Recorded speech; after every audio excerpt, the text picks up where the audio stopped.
It's Friday. It's Froggy Friday. Better make a frog then. Indeed. Hey folks, welcome back to the channel. Hello. So, Froggy Friday. Yeah, come round quick. For those who don't know, Froggy Friday is a collaboration that was started by Karen from the Dragon's Cave and Lisa from The Girl in the Garage, and a variety of other people have joined in. They have. We have jumped straight onto that bandwagon. Yeah. Because it's good fun. It is. Although I'm not sure what we're going to do with all the frogs. That's a very good point. But this is another frog. It is. The clue being Froggy Friday. Sort of does what it says on the tin. It gives it away, really, doesn't it? Yeah. So I decided to make an Aurora borealis frog. Okay. And I said it right this time. So yay me! Woohoo!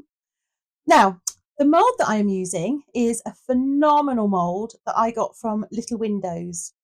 Little Windows is an American company, so if you're in the UK, you can buy, but you do pay shipping fees, which are about the same price as a mould.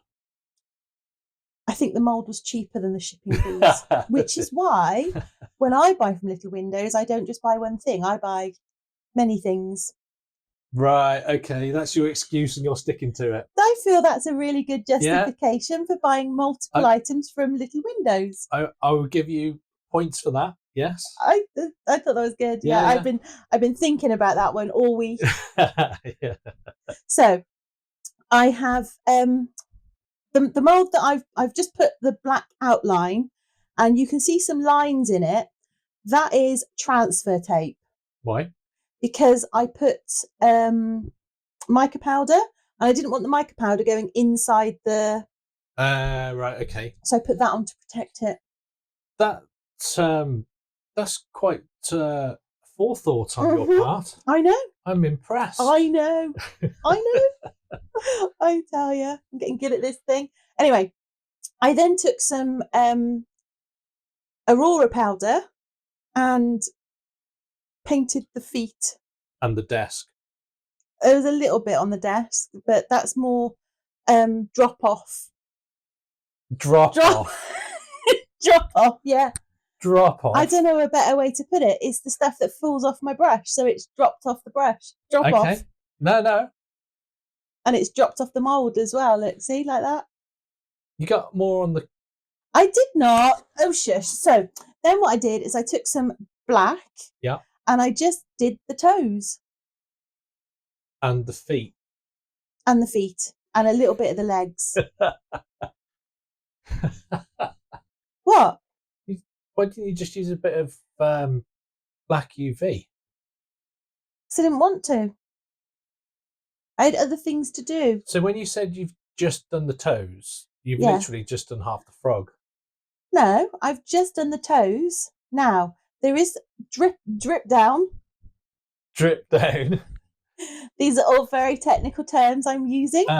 Drip down. Yeah. But I will sort that out in a bit. Okay. I have a cunning plan. I noticed you didn't mica the other bits of the leg. No, I didn't.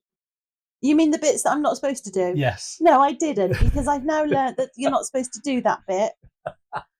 And I'll thank you not to be so damn cheeky during this video. Thank you. I see that we've got the usual level of sass from the monkey boy.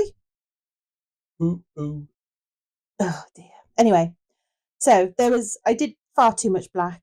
So I popped it in a little teddy bear. Now, this is several hours later. Yeah. Where all I'm doing is I'm just pulling off the bits that have dripped down that I don't want. Okay. That's all I'm doing. So I'm left with just the feet. Just black feet. Just the footsies. Just the footsies. Yeah. Which is what I wanted. And then I'm just popping in some tape just to give that belly a good clean. Just to make sure that you've got no mica in there. Make sure there's no. Did you put eyes in that one?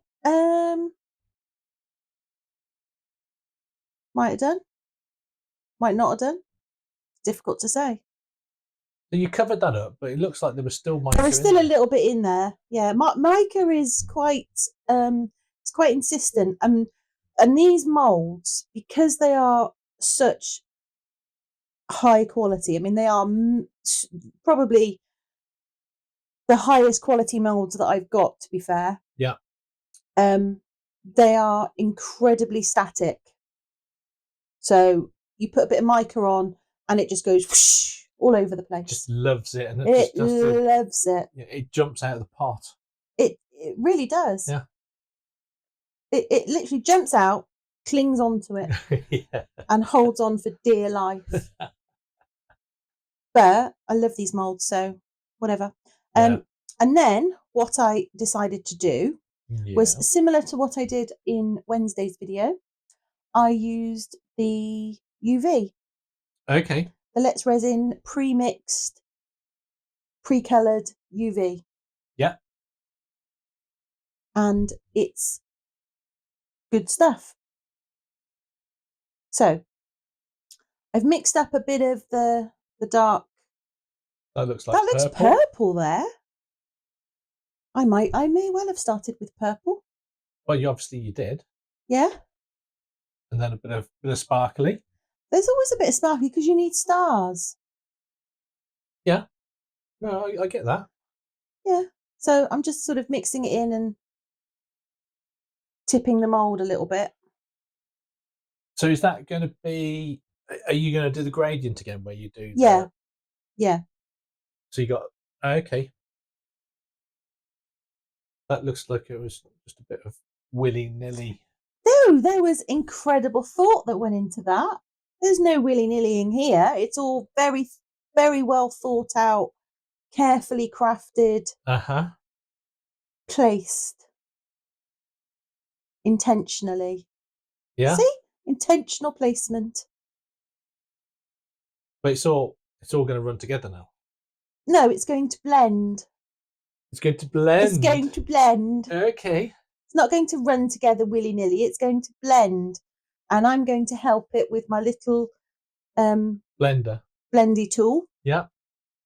Yeah. Yeah. Okay. And then I essentially blended it. Yeah. and then I just cured it. Yeah. Okay. With my super duper torch. Did you actually charge it? It was charged, but what I did, if you notice, I used the torch to get it, because when you cure UV resin, the first thing it does is it forms like a skin on the top. Yeah. So I used the torch to form that skin. But underneath is still moist. Underneath is still moist. Oh dear. But the top is crusty. The top is not crusty. The top is skinned. Anyway, so what I did is I then used my tool to sort of move that skin around a little bit. Okay. Kind of, yeah. That's pretty much what I did. Yeah. Okay. Now, I felt that it didn't have enough green, because the Northern Lights often have quite a bit of green. They do. So I've done my purpley layer. Yep. And my blues, and now I'm adding some greens. Okay. I had a little sneaky cheaty look there, just to see what it looked like. Spoiler. Yeah. Yeah. And then I added a little bit of Aurora powder. Okay. Into that. So you've got green, bit of sparkle, and a bit of Aurora powder. Yeah. To give it that, because I wanted it to have like a shimmer when you move the frog. So it looked like an Aurora. Yeah, pretty much. I think at this point you went, I don't like that. I'm going to start again. I did. That's exactly what I did. I can't believe you left it in.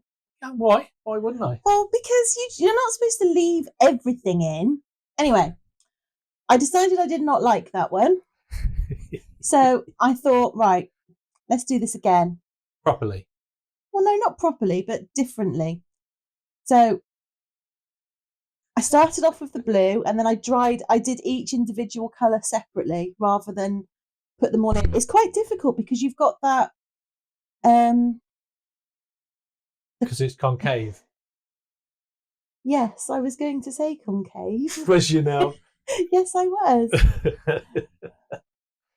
you were gesticulating the in a concave fashion. Yes.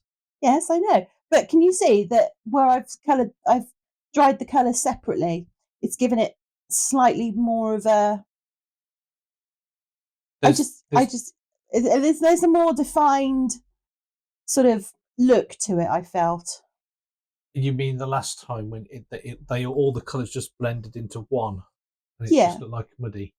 Didn't go muddy. No, but that sort of. I feel that's harsh. No.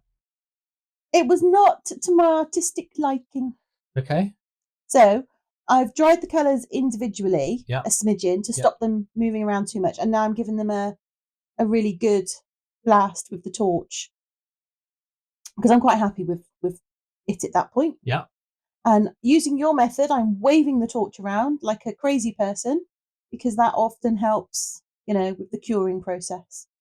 But no, it's just because, it's like a wand, like a wizard. It's a wizard, Harry. And then I've added a layer of clear. Yeah. Why? Why? Yeah. Because I wanted to. Okay. What? I was just asking.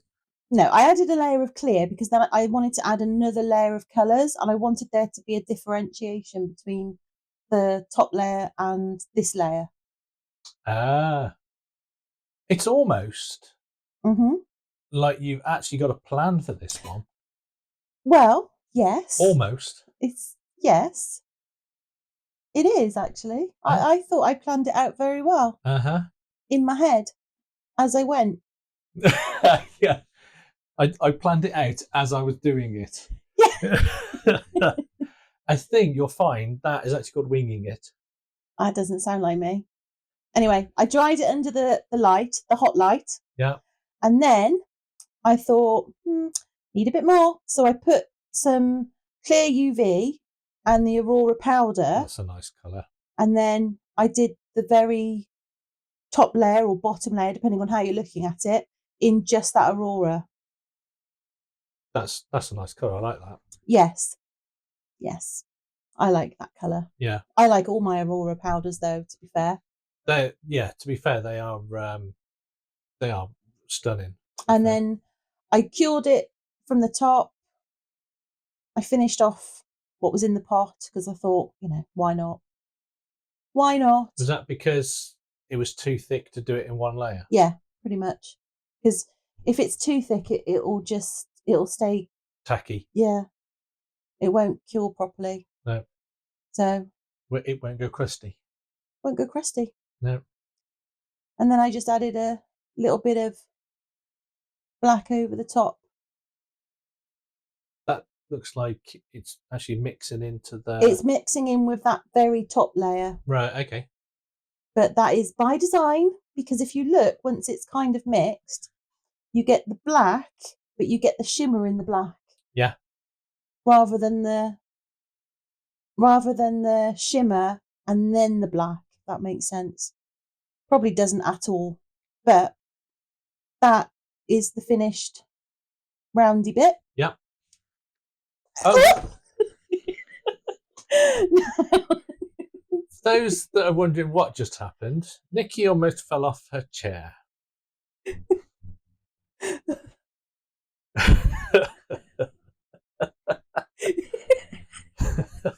Yes, I did.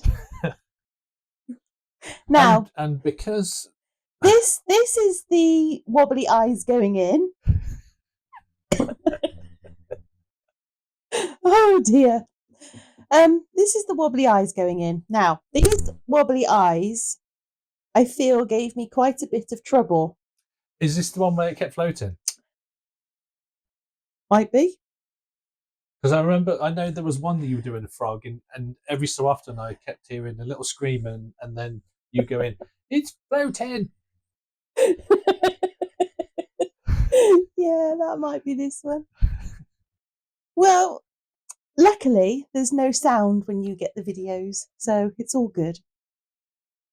There is. I just take it off. Yeah, maybe I should put it back in. No. We're going to leave that sound off because nobody needs to hear that.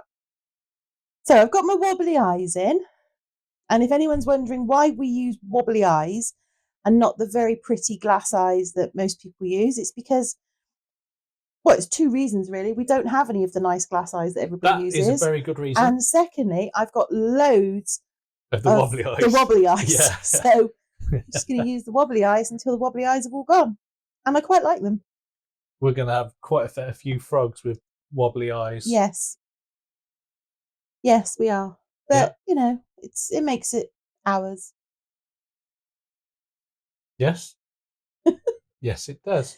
So I then brushed some Aurora mica into the frog's head. Yeah. Because I felt he needed a head that was coloured. Yeah, I've got nothing. Why not? I'm sat here waiting for you, and you've got I'm just nothing. sat here waiting for you to fall off the chair completely. Okay, that's. We don't need to just keep on about that now. We can just let that go. No, that's got legs. Stop it. Right. So now I am going to put a little bit of resin into the frog. Yeah. Because I'm going to put that cabochon into the frog. Yeah. So I put a smidgen of resin in to try and avoid bubbles. Okay, yeah. You see? Because potentially you put that cabochon in, you're going to get a giant bubble. Yeah. And anyone who does resin knows that we don't like bubbles. Bubbles are not your friend. Unless we put them there. Yeah. In some circumstances, bubbles are your friend. I'm thinking when you do the bubble thing, you know, when you blow into the straw and you make the bubbles with UV. Oh, yeah. That's the only time that we like bubbles. Or if you're doing an underwater thing. No, we don't like bubbles then either. We just don't like bubbles. Anyway, so I put a bit of resin in, mixed it around, got rid of any bubbles that were in there. Yeah. And then pop that in. Yeah. And look at that. Look at that for a fit. It's perfect. I was one happy little bunny. I would have maybe not done the outside bit and just done the inside. No, because that's what he's going to sit on. That's his little stand, look. Okay. Like a little lily pad. Yeah. Fair enough. I've not seen an eye floating yet. Maybe it wasn't this one. I'm not telling you. I am not telling you. It wasn't this one. Was it not? No. I'm going to find it now. No, you're not. No. No one needs to ever see that. But it was very traumatic. If it is in this one. Yeah. And it wasn't the last one we did. Mm-hmm. That means it's the next one. So when I go to edit that, I can actually get the audio. No, there isn't a next one. This is the last frog. I haven't got another frog after this one. Oh. Huh? See? Oh. I'm gonna go through all the audio. You're gonna trawl through hours of video now just to find me going, ah! Yeah. It's floating. Yes. So yes, I am. I popped it in and I kind of lined it up where I wanted it to go. Yeah. And then what I did, quite simply, was I filled it up with resin. And that's a good plan. That was it. That was really all I did. It was a really simple frog. This took ages though because I had to fill it really slowly because I couldn't see what I was filling. So I knew at some point it would just come back and go, I've got enough now. Couldn't you just poured it in and then just gently placed it on top? No, because no. Why? Because no. Because why? Because no. You didn't think of it. That's not really a relevant question at this. I think point. It's a very pertinent question. I didn't want to. You didn't want to. I just didn't want to. I wanted to pour it this way. If this way made me happy. Uh-huh. Mm-hmm. You didn't think of it, did you? I'm just not answering you because you're rude. I'm rude? Rude. It's just rude. Rude to be like, you should have done it this way. You should have done it that way. It's rude. Frankly. Uh-huh. Anyway, I did this and I was very happy with how I did it. It made me most satisfied. Okay. And then I gave him a little bit of a squidgy. Just and to then make sure that there was no air bubbles under the I'm pretty chin. sure with this worm, I got to this point and I was thinking, there is just no way there won't be a bubble in it. Yeah. So. You had a cunning plan. I had a cunning plan. Yeah. I called up my assistant monkey and asked him to put it in the pressure pot. Yeah. Overnight. And that's what he did. I did. And I was most happy. Oh, yeah, because there's... Well, we don't know yet. It's just spoilers. Spoilers? Let's see. Okay. Here's the reveal. Well, you've got to take it out. I'll tell you, it takes me ages to get it out. And I know there's a trick to it, but, it's quite... Tricksy. It's a tricksy frog. It's a tricksy frog. What are you going to call it? Oh, that's pretty. That is so pretty. I was really, really, really pleased with it. Mm. I was a very happy little bunny. And looked, not a bubble in sight. No. Not one. So, what are you going to call it? Bob. Bob? I don't know. What should I call it? I don't know what to call it. We'll get suggestions. Yeah. So if you've got a suggestion for what I should call the Northern Lights, let us know in the comments. But yeah, that was my Northern Lights frog. I was very pleased with him. I think it's I think it looks really good. Yeah. I like the idea of putting that dome thing in there. I think I'd have maybe not done the outside bit, but yeah, but I specifically wanted it as a little stand for him. So that's why I thought it would work. Yeah. Anyway, if you've stuck with us till the end of this video, thank you so much. And well done for staying seated on your chair. You'll be pleased to know I have managed to not fall off my chair, which is a really good thing for me. Yep. And we will pop some glamour shots, and hopefully we'll see you in the next one. Yeah. Bye for now. Bye.